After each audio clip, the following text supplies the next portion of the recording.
Bismillah, alhamdulillah, wa sallallahu alaihi wa sallam. Start in the name of God, ask him to send his peace and blessings upon the final messenger. How's the audio? Is it good? Alright. Distance wise. Okay, we'll figure it out. We'll be okay. I have 3 things for you guys today. 3 points. Ingenuity, impact, and legacy. Did I click record? I can't remember. It's recording. All right, cool. Ingenuity.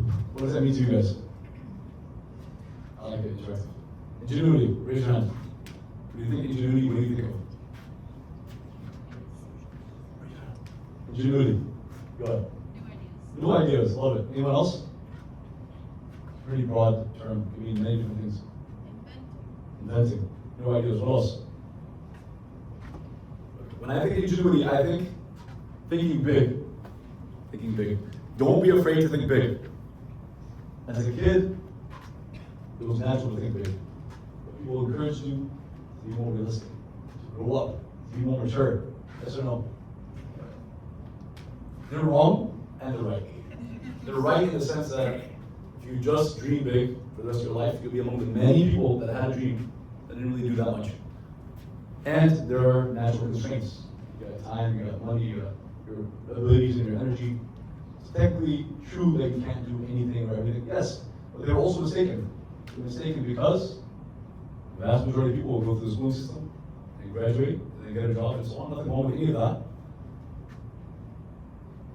And you guys must have seen this on YouTube, right? In the last few years, a lot of YouTube videos that are titled things like "College is a scam." You guys see this? Raise your hand if you've ever seen a video that says "College is a scam" or something to that effect, right? They're right and they're wrong. It's not true because you can't be a doctor without getting a degree. You wouldn't want to go to a hospital and know that the guy just was like, "I'm passionate about medicine." It's like, I don't know what you're doing. I don't know. So yeah, you need to get education. It has to be. It has to be disciplined. There's got to be structure. There's got to be process. But they're also wrong. Tell you that it's wrong to think big, because every generation, every year, every day, people do big things. But it's the minority, not the majority of people. So in a sense, you have to ignore them when they say that. And in a sense, college is a scam, only in the sense that if you think it's the only option for you to be successful in life, so you got that degree and work for that company, raise your hand if you've ever been to a career fair. There's a bunch of companies, and you give your CV, your resume, you talk to them, they ask you questions. Okay. I was one of those crazy people that as a freshman, I sprinted in the career fair. I ran around.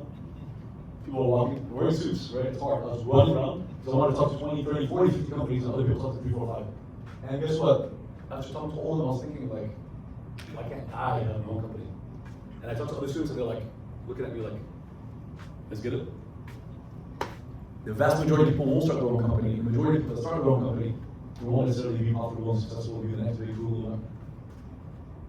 But people are going to do it. Every day someone starts an app, and it doesn't change the world, most apps, but it changes a little bit of how we connect, communicate, the way we walk, the way we move, even the way we think. Certain apps have changed the way we think. Imagine if the world didn't have Facebook or Instagram or Snapchat or Twitter or YouTube or Pinterest or Rumble, Getter, Twitter. Yeah, if it didn't have any of them. So 5, 10 apps, they changed the world. Ingenuity. You might be thinking this has nothing to do with Islamic Muslims. Or you might be thinking like, is he just talking about things he's passionate about? Is he recruiting people for his company? Actually, all the above are true. All the above. You talk to me afterwards if you want to, absolutely. But I'll tell you why I brought this up today. Because you guys are on a college campus. Most of you are probably undergrad students. And this would be the time, and I know you hear this all the time, all your professors tell you this. This is the time where you're never going to have that much energy, that much free time ever again. I know because exactly 10 years ago, I was a freshman at university. Just a few miles away. A few thousand miles, a few hundred miles away. 270. So I'm from Texas. You'll never have that much free time. You'll never have as much energy. So it's a great time to figure out where your talents and passions still are. Okay. So it relates to you. How does it relate to Islamic Muslims? I'll tell you. Raise your hand if you know how many Muslims are in America. Number or percentage. Even if you're not Muslim, if you know, you can take a guess. Go ahead in the back. Muslims are about 1%. How much is that? How many people is that? 31% of America? 31, sorry. 31 million? No. That 3.1 or 31? I said 30, but also I'm bad at math. Yeah. That's 10%, it's like 350 million Americans. Yeah. That was 1%, though. She's right. It's like 1%. Like maybe maybe 3 million. Yeah, there's about 4 million Muslims in America, so 350 million Americans, yeah. It's very easy, it's natural, it's understandable, although it's also, for me, for many of us, it's frustrating, upsetting, disappointing that the majority of this 1% of Muslims, not that I met them all, but I met, tens of thousands of them, majority of them believe that for 1% that we have to some extent or another, you gotta just be like everyone else. Keep your head down, you gotta just do what you're told, and you have to go with the flow, and you have to get the point, right? But 1% can lead 99%. There's way more employees than there are CEOs. I'm just using that as an analogy. I'm not saying you have to be an entrepreneur. This is not like a career fair type of company. I'm just using that as an analogy. I'm talking about leadership and impact. Ingenuity, impact, legacy. That's what we're talking about. But for the Muslim students out there and everyone else, just because you're part of the 1%, not that 1%, I don't know. One type of 1%, yeah, it's not very sensitive. I mean, if you're part of that 1%, it's easy and natural and understandable to feel that you can't do that much, you can't do big things, or you can't like possibly. The more you put yourself out there, it's kind of scary because who else is going to sound like you, look like you, talk like you. I get it. But 1% can lead 99%. Right? It can be a company or organization, one person is leading, and there's 99 people that are employees. It happens all the time. We have big companies that have tens of thousands of employees. So it's not correct. It's understandable, but it's not correct. I'd love for you to think about that, inshallah. There's more. Because it's not about, and a lot of you are thinking, well, I was saying that, like, all right, cool, 1%. It's not about that. There's more to it. There are more reasons to be afraid or nervous or anxious. And there's more important things about leadership than just, it's not just numbers, you know? But how about this? Who knows the breakdown of that 1%? Ethnicity, race, nationality. Who's confident they can tell us how the pie is sliced? We're 1%, we're not just any random 1% in America. The diversity, we're the most diverse group in America. Who can tell me the breakdown? It's okay if you're off, like, the 1% of Muslims in America are all from the Middle East, right? Yes? No? I would say it's like maybe 25%. You gotta be louder, you're not right. I would say maybe 25% Middle Eastern, 20% South Asian, African American, maybe African American, how 4%? 25%. So you said like it's like even so? Not exactly, but not too far off. But those are the three biggest groups. We have the biggest, largest. So there's no majority. They're all minorities. That 1% are obviously one of the smallest minority groups in America. That 1% is broken down where everyone's a minority, which is interesting. There's strength of that. The biggest percentage of those minorities, the biggest group of the minorities is what? You said they're all equal, they're not equal. There's a bigger group. What's the biggest group? We're in America. The biggest group of American Muslims are Arab, Indian. Nobody? Nobody knows? Can you guess? African American. Is it surprising? We're in America. They've been here for how many years? 400. 400. 400. A lot of people don't know this. You know a lot of people don't know that, right? Huh? 400. A lot of people don't know that. Yeah. Let's think about it. Regularly around universities, but 400 plus years, right? The African American struggle, the African American history, and so on, is tied to the history of Muslims in America. You can't separate the two. Because some of the biggest movements, organizations, individuals, masajid, and so on were part of that struggle. I know, I brought like 15 minute talks, so like the first few minutes. That's how I am. I'm sure the next speaker is going to be like 1 point, it's like direct, organized. This is how I am. So, take it or leave it. But we're as diverse as can be. 33%, which is the biggest percentage of African American. The next biggest group are? Next biggest group? I'm guessing you're going to guess it right. Yeah, South Asia, right? So Pakistan, India, Bangladesh, etc. The second biggest group, they're about 25%, so you got it right. And the next group are Arab, and then Middle Eastern, which are my parents, and then there's a small percentage of basically everything else. People from Indonesia and Malaysia, people from Turkey and Nigeria, and pretty much every part of the world, they're all represented in America. That's strength, that's power, diversity is huge, it's very important. We're talking about ideas, ingenuity, thinking big and then making impact, which we'll get to. Race isn't everything or the only thing, but it's very important. Who knows what the smallest or fastest growing group of people in America are? The group, the smallest or the fastest growing? It relates to the American Muslim community. This is mine, right? Smallest or fastest growing group of people in America? It wasn't black or Latino. Oh, damn, I said it. It wasn't, I was trying to say they're not black, Arab, or Daisy, but, say it. Yeah, Latino Muslims are the smallest, or American Muslims are the smallest but fastest growing group of people in America. Alhamdulillah, I've been fortunate and blessed to meet a number of the leaders and imams and so on, a number of new Muslims. And because Houston and Dallas, these major cities have good communities, but also New York and California and other places.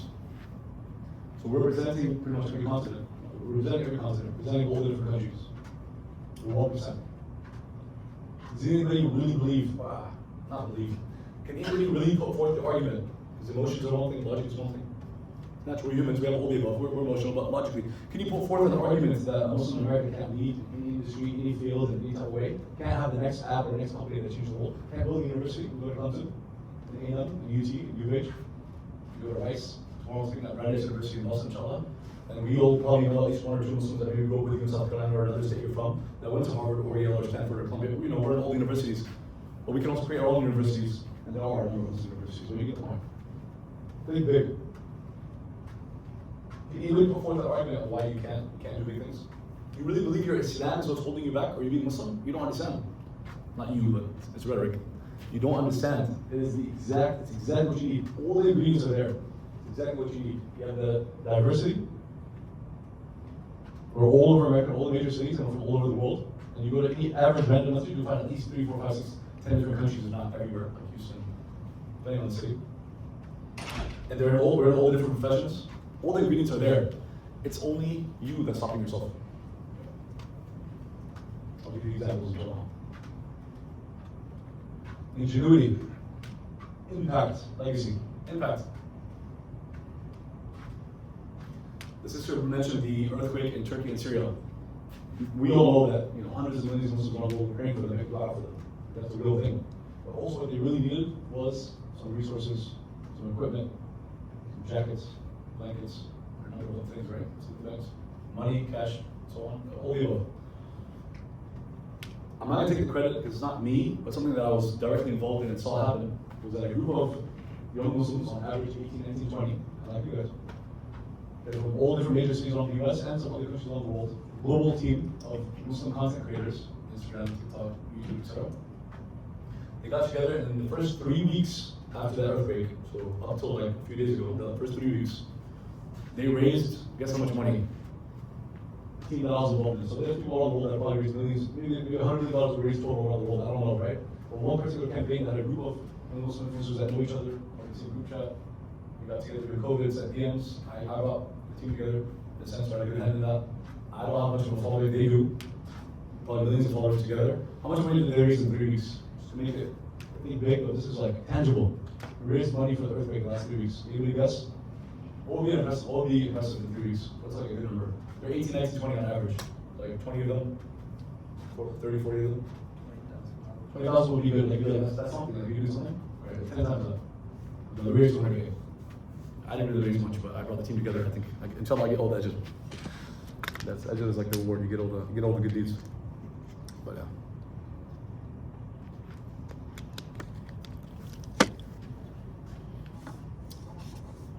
Imagine if American Muslims were leading like every field, every industry, but wait, they're kind of hard. Not every field and every industry, but you kind of forget sometimes, because it's easy to look down on you and our community. It's easy to complain about all the ways which we want to improve, all the ways in which our messages and MSAs could do better, they could do a lot better. It's easy to focus on the negative, it's easier, it's just human nature. But also we forget that for 1%, we do a lot of good. Can you guys give me a name of a Muslim in America that not only did amazing things, but like set the standard in their field or their industry or their area of work or their profession or their talent or whatever? They set the standard. It's a long list. Give me a name that like dominated, like they were top. Kareem Abdul-Jabbar, top scorer. What happened 2 weeks ago? Well, yeah. That's a good example. Kareem Abdul-Jabbar was the top scorer in the history of the NBA for how long? How long did he stay there? That's important because someone will always beat your records. That doesn't mean it wasn't good. He broke it in 84. He said it in 84. So 84 and then to 2023. Yeah. Yo, that's a long time. LeBron's age, 38 years. It was kind of weird how that happened. Where 2 weeks before LeBron was born. I didn't even know all this, but Kareem Abdul-Jabbar grew up knowing that the top scorer in the history of the NBA was a Muslim. He's still alive. He's on my list of people I would like to meet, inshallah, before I pass away or he passes away. I need to meet a number of other names, other big people for the 20th century. But I hope to meet him, inshallah. well set like the standard. Also, there's all on this topic. I'm sure other people are into basketball as well. There's 3 Muslims that are the top 10 scorers that are top 10 scorers in the history of the NBA. Could include Jabbar, obviously, who's like number 2 now. Who else? 2 other Muslims are in the top 10 scorers in this history of the NBA. Remember, they're 1% of America. So statistically, that's even more impressive. They're 3 out of 10. 2 other names of Muslims that were top 10 scorers in this NBA. Is that tough one? I think the other question you guys answered were harder. Hakeem Olajuwon, I'm from Houston. You know how many times he's prayed next to us? He prays it from the Sajid. He paid for the Sajid too. He prayed next to him and he's super humble. I'm 6 foot, I have to look up like that. He prayed next, like, I know it's him, but I'm like, yo, mashallah. But he needs to walk to us and be like, yeah, thank you, you know, yeah, you guys are, you want to take a picture of me? I got you. And you can't even, and everyone, you want a lot of people to do, but if I was that big, I would be humble, I wouldn't be, well, you have no idea what you would do if you had that money, that fame, that status, that. But he's like the king of Houston now. It's one of the most important, wealthiest, richest, and largest cities in the world. But he's super humble about it. He goes to the basically leaves. We make a big deal. He doesn't do anything, right? So I can tell you, I can do lectures on him because especially Houston, like the same place that Trump, not to use political, put together his rallies, you know. Same place at Toyota Center. That's where he dominated. He won the championships in the '90s and so on. And just a couple steps away there, all the bars downtown Houston. And then also the events that he built, and they built a party, and he goes pray pleasure next morning.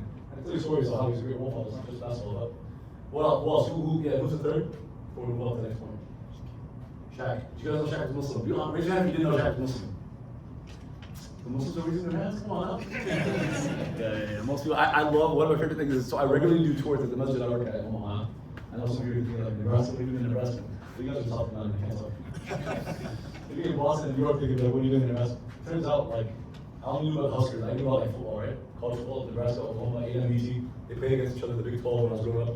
But I didn't know much about Nebraska. It turns out there's a lot of good going on there. But our masjid, alhamdulillah, is probably one of the most active in the country. And we've had a ton of people come by, non-Muslims, because it's a really nice place. And people come by and ask questions about Islam. They ask about everything, which I love. And lost my train of thought. What were we talking about? Shaq. What does that have to do with Shaq? I I honestly forgot what this has to do with Shaq, but anyways. Oh yeah, one of my favorite things is the tours like Allah, the Messenger, right? And the 5 pillars, 6 pillars. What do you mean most ask about that? He asks about why women wear hijab every tour. Well, why men would role play together every tour. Which is cool. These are new topics. And then I get to tell them, especially when there's like high schoolers that come, college kids, little kids, Boy Scouts, everyone comes. Church groups, I love telling them that like Shaq is Muslim because everyone knows Shaq and they didn't know that. Yeah. Who else set the standard or is like hugely dominant in their field? And you might surprise other people that they didn't know they were Muslim. Go ahead. Yeah, everyone knows him, right? So that's still a great example. He set the standard in a number of different. He's on multiple lists. Did you guys know that Muhammad Ali was the most famous guy on the planet? It's not an opinion. It's not like I love him the most. I love him more than all other celebrities. Because fame is, right? How close are you to God? You know, how righteous you are. I can't measure that. That's not my business. But popularity and fame, there's numbers to it. He's the most famous guy on the planet. The top athletes and the top celebrities, you know, the top comedians, the top musicians, the top politicians. What category am I missing? All of them, they want the top, and each they want to get a shout out from him. They wanted his autograph, they wanted to be in a picture with him. You Google it, you find him with Elvis and the Beatles, you find him with Kareem Abdul-Jabbar, the other best players at that time. They were, he has the microphone, it's a personally. Muhammad Ali was the guy. And then like Obama and Bush and Trump, they all want to get a picture with him. They want to give him an award. Well, you don't need your awards, not using that. He got the athlete of the 20th century. You know how many sports and how many countries and how many 100 years he was the athlete of the 20th century? And that's one list. But he's also on 4 or 5 other lists. People will be like, who's the greatest of all time? Is it Muhammad Ali or Jordan or Muhammad Ali? They don't get it. Whenever people have that conversation, I'm like, you don't understand. It's not about boxing. When he was 30, 40, 50 onwards, and people ask him like, oh, you want your son to be a boxer? What do you think? I said, bro, I was trying to pay the bills. Like, bro, he started boxing, he was 12, he didn't go to college. And this was before his Muslims. He was boxing, and then he has to make some money, and then they took it away from him. Okay, that's another topic I need to talk about for an hour. Like, Muhammad Ali, but I studied it. A lot of people don't know that a chapter of his life was in Houston. When he's fighting the draft, he was going up against the Supreme Court. That was in Houston. So he built a masjid there, and I was honored to give a khutbah there. Anyways, it's not all about boxing. So he was on the list of top humanitarians of the 20th century. On the list that includes like Gandhi, he's on that list. Top civil rights icons, MLK, Malcolm, he's on that list.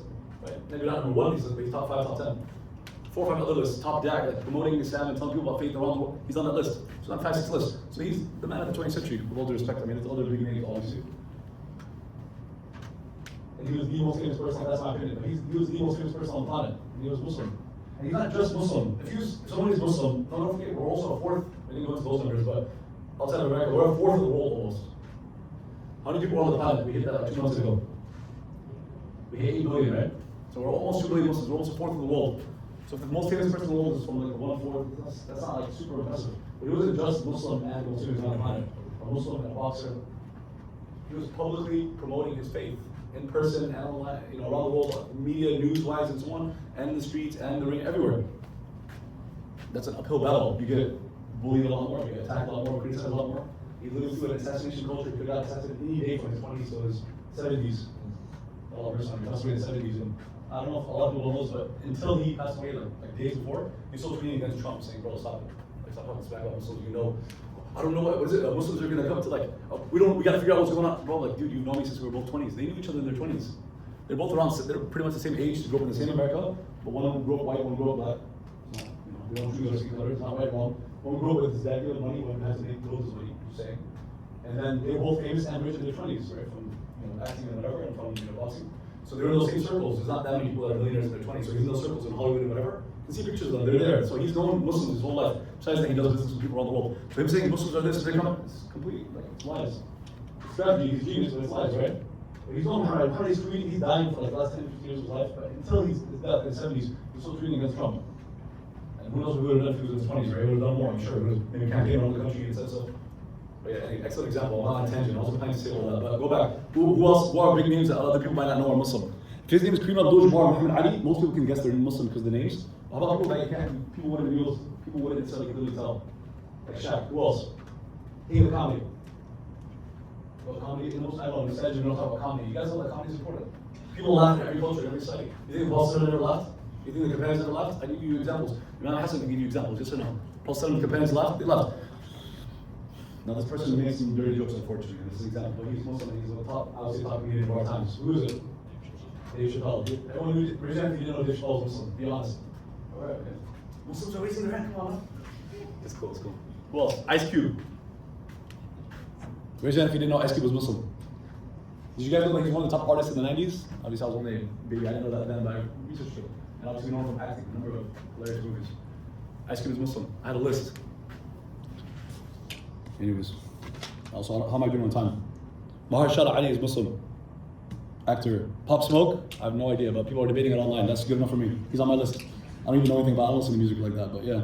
Steph Curry is not Muslim. We're not. His wife's name though. What's his wife's name? Aisha. It's Aisha. There's a reason for that. They're both, from what I know, someone can correct me if I'm wrong. I think they're both devout Christians, right? Or at least like publicly devout. Yeah. So why is her name Aisha? Aisha is clearly a Muslim name. It's not, you can't even say it's Arabic. It's the wife of the Prophet, one of the wives of the Prophet, and became common all throughout Islamic history, across cultures, even non-Arabs back then. They use that name because the wife of the Prophet. What does that have to do with like 21st century America and Steph Curry and his wife? How's her name Aisha? I mean, I don't know if her dad or uncle who named her mom. But like, how did that get to be a name in America? You kind of mentioned it earlier. Yeah, heritage, yes, correct. But like, more specifically, we talked about it earlier. Slaves. Yeah. A third, I don't know if you guys know this, but about a third to a fourth, like a good fraction of those who are forced into slavery, taken across the ocean, put into chains, you guys know, forced into slavery, brought to what is now America, a third or fourth of them, it's like 100K, a good chunk of them, yeah, were, third of the 100K, were Muslims from Northwest Africa, or from West Africa. So the names Aisha, or so on, are in the records. Thomas Jefferson and George Washington and so on, we know for a fact they had slaves, we know the names. And people, of course, hundreds of years before that, or hundreds of years, we have the names Umar and Ali, Aisha, Fatima too. That's how they pronounce it. Very clearly, Muslims have been here since day one, since before day one, have built up the country literally. But yeah. Aisha Curry, Steph Curry.